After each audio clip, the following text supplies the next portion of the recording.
Good morning, everyone. Guys, we're going to have a quick talk this morning about the Tory corruption and Tory spending and all the rest of it, because, it seems like now there's a lot of articles being released, pointing the finger back at the previous government about their spending. And guys, I'm going to slightly defend the previous government, sort of, and you'll see where I'm going with this. Now, so a report's been released, and basically the report now says that in the crazy times, 2020, when we were spending loads of money on PPE, on masks, on testing kits, the report's come out and it said almost £15 billion when it was spent. It had red flags of corruption in and around that.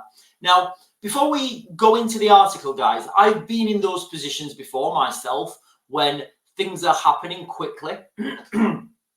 Now, we can look back at this and, some people can argue that, it was all a load of nonsense and we should have done nothing because it was absolutely pointless. And we could actually argue now, looking back, that the interventions that were made caused more problems than they did, than they helped. And, I've said this a lot of times. Normally, the best thing the government can do is just nothing. But put yourself in that situation, the situation that the government found themselves in.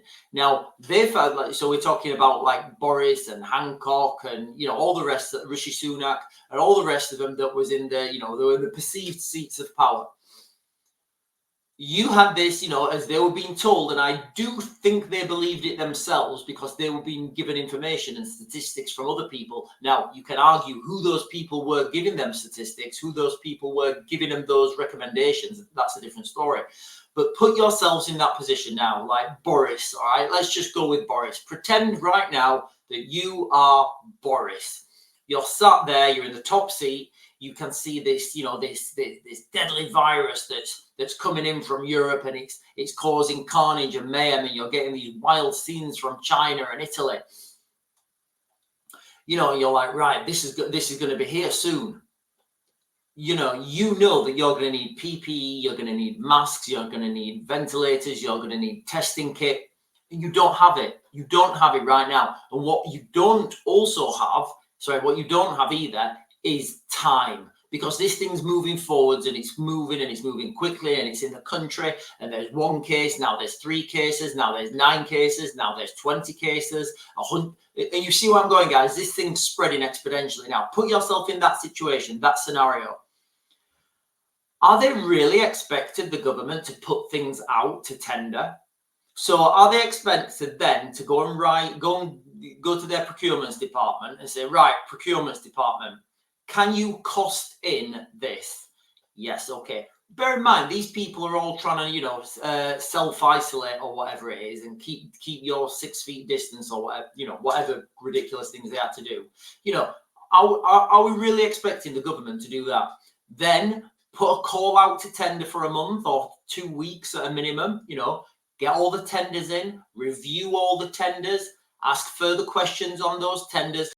All this time, the world is looking for PPE. The world is looking for masks. The world is looking for ventilators. So all this time we've put this out for tender. Those people who are tendering that kit and equipment, they're like, right, okay, I can put a tender into the UK government. I might get my money in 6 months, or I can just go and sell it now to these guys who are literally throwing money at me. So, it's really difficult to say that it's really difficult to say that the government, to cast the normal eye of, what's the word I'm looking for? It's really difficult to cast that net of corruption over the government when you've got to understand the situation they were living through at that time and what they perceived it to be on a personal level. Now, obviously, weeks after that, they were all in the gardens having parties and stuff, and Boris loves a party.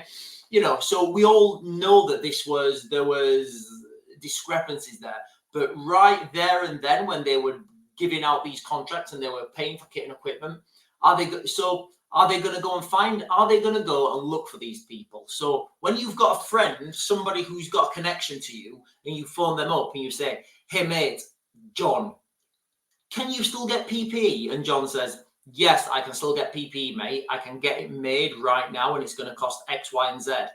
you're just going to pay him right there and then. You're just going to pay him because you don't want that capacity to go to somebody else. You don't want that person who's telling you they can pay for things. You don't want them to go and then fill their capacity supplying, I don't know, France, Germany. Can you imagine the national embarrassment?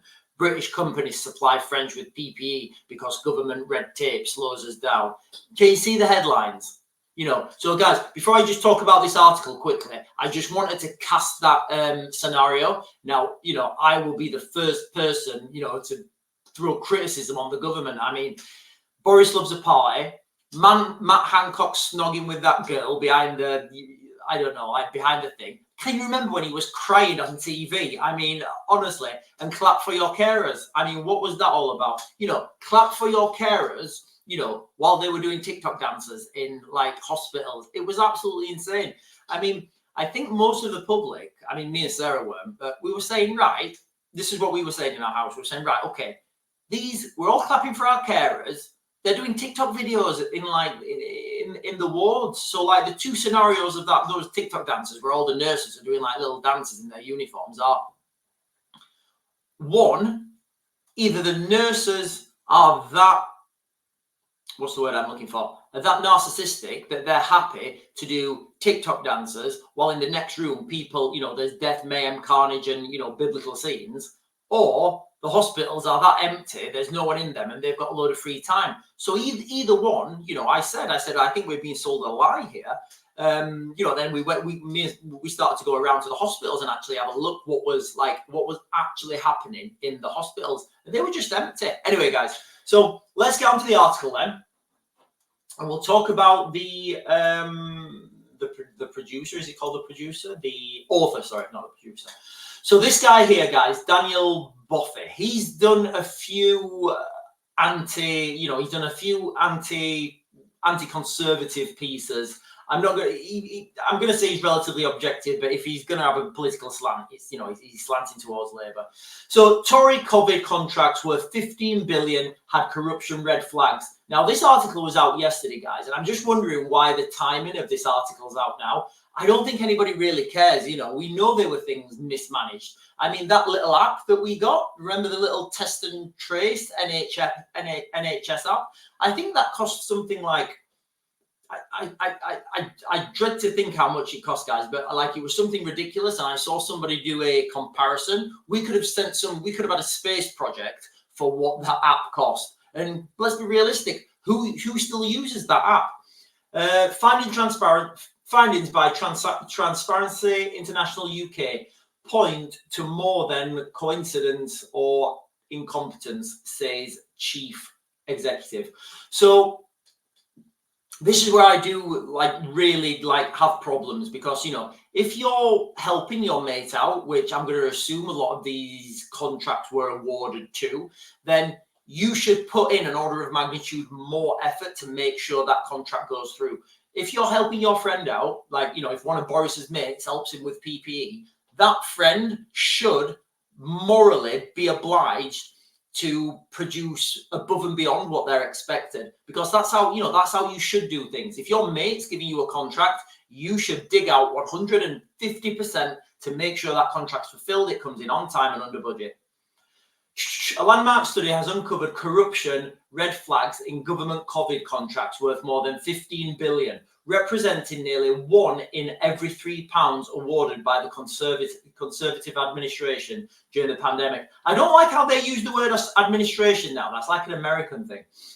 The analysis, billed as the most in-depth look yet at public procurement during the crisis, warns that system bias, opaque accounting and uncontrolled pricing resulted in vast waste of public funds on testing and personal protective equipment.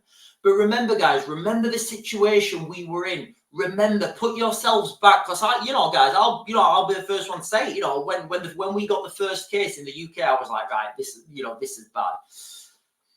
And you have to always err on the side of caution, but remember that situation we were in as a country. Remember what stress the government and the officials will have been put under. So here we are, guys, look. Where are we? So So 51 contracts worth 4 billion went through the VIP lane, a vehicle through which certain suppliers were given priority, of which 24 worth 1.7 billion were referred by politicians, the Conservative Party, or their officers.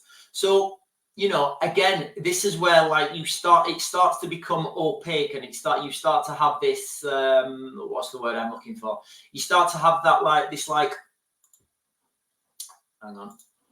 We start to have this, it starts to become opaque between speed and reliability. But, you know, it's very difficult to point the finger when you've got to understand the climate and the culture that the politicians were facing at that time. And guys, you know, I will be the first one to criticize, you know, our government. But what I think this report is, and I think we're going to see more reports, you know, casting shadow over Tories. And, you know, it just shows you the vast amounts of, you know, incompetency of the current government, when all they can do when they're criticized themselves is blame the previous government. Well, guys, you know what? You can't keep looking back.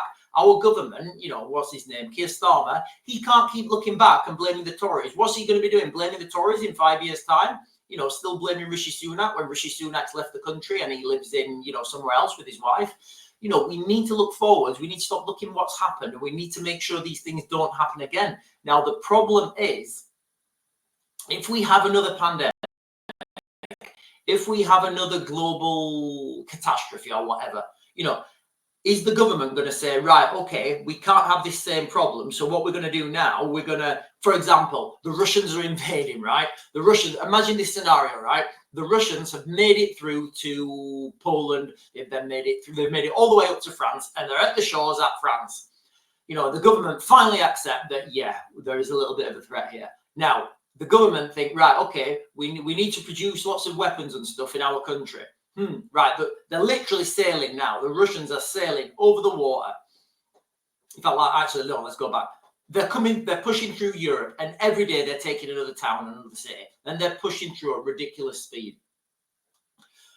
The government know this, and, you know, Putin said we're coming to take out the UK, and every day they're getting closer. Are the government really going to put out a 2-month tender to provide, you know, weapons, munitions, fighting capacity, sandbags, armor, you know? Are they really going to put out a month-long tender when the bad guys are going to be here in 2 weeks? No, of course. Well, I'd like to think not. That's kind of the scenario that we're in. And I'm worried that in future, when things happen in the future, there will be too much oversight. There'll be too much red tape. And what that will do is that will just bog things up with bureaucracy and stop things actually getting out to the front line. Anyway, guys, that's just what I think. They're my opinions. What do you guys think? Am I right? Am I wrong? Did the government act wrong, or did they act right? It's very difficult to, you know, judge the same stick. It's very difficult to cast the same stick of judgment, you know, over the government when they weren't acting in normal times. And you've got to understand the perceived threat at that time, and the culture, the climate, how things were right there and then. Anyway, guys, I'm going to back to grid, and I'll get you guys another video later.